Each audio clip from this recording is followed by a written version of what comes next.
So, ఆ success రావాలంటే పరమాత్మ ఏం చెప్తారంటే, attention on the thoughts plus constant effort is equals to success.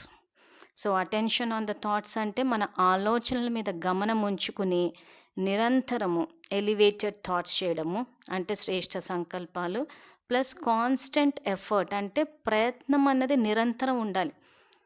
చేసినప్పుడే మీకు ఆ సక్సెస్ అన్నది వస్తది. అంటే ఇక్కడ కాన్స్టెంట్ ఎఫర్ట్, ఈ నిరంతర ప్రయత్నం అన్నది ఏంటంటే, మన ఆలోచన స్థాయిలో ఎప్పుడు గివ్ అప్ చేయొద్దు. అంటే ఓడిపోవద్దు అంటాడు. ఆలోచన స్థాయిలోనే గనక మనం ఓడిపోతే, కర్మన స్థాయిలో ఏమీ చేయలేకపోతాం. ఉదాహరణకి ఎగ్జామ్స్‌కు ఈ ఆడియో వింటున్న స్టూడెంట్స్ ఎవరైనా ఉంటే, ఏదైనా ఎగ్జామ్ కాంపిటీటివ్ ఎగ్జామ్ పాస్ అయ్యి, ఏదైనా పోస్ట్ కోసం ట్రై చేస్తున్నాం అనుకోండి. ఎగ్జామ్ రాసాము. రాసిన తర్వాత ఎగ్జామ్ సక్సెస్ అవ్వలేదు. మనకు ఆ ఉద్యోగం రాలేదు అనుకుందాం. సో, అలా అని చెప్పేసి ఇక్కడ ఏంటంటే గివ్ అప్ చేయొద్దు. ఇంక నాకు రాదేమో అని.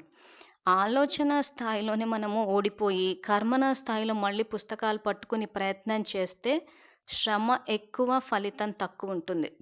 సో, అందుకే ఇక్కడ పరమాత్మ ఏమంటారంటే, మీ యొక్క ఆలోచనల మీద గమనం ఉంచండి అంటున్నాడు. So, attention on the thoughts. So, నాకేం కావాలి అది తెలుసుకుని, నేను ఎగ్జామ్ పాస్ అయ్యాను అన్న ఆలోచన చెయ్యాలి. ఇక్కడ గుర్తుపెట్టుకోవాల్సిన విషయం మీ విద్యాలయంలో ఏంటంటే, మనం ఏమి ఆలోచించాలి అని చెప్తే నేర్పిస్తున్నారు. సో, ఎగ్జామ్ పాస్ అవ్వాలి అని అనొద్దు. ఎగ్జామ్ పాస్ అవ్వాలి అంటే మనం ఏం ఆలోచిస్తున్నాం? ప్రస్తుతం అవ్వలేదు అని. సో, మనకి ఏది కావాలో ఆ ఆలోచన చెయ్యాలి. దీన్నే లా ఆఫ్ అట్రాక్షన్ అని గూడా అంటారు. సో, ఇక్కడ అటెన్షన్ ఆన్ ద థాట్స్ అంటే ఆలోచనల మీద గమనం ఉంచడం అంటే, నేను ఎగ్జామ్ పాస్ అయ్యాను అన్న సంకల్పం చేసి, తర్వాత ప్రయత్నం పుస్తకాలు తీసి చదవాలి.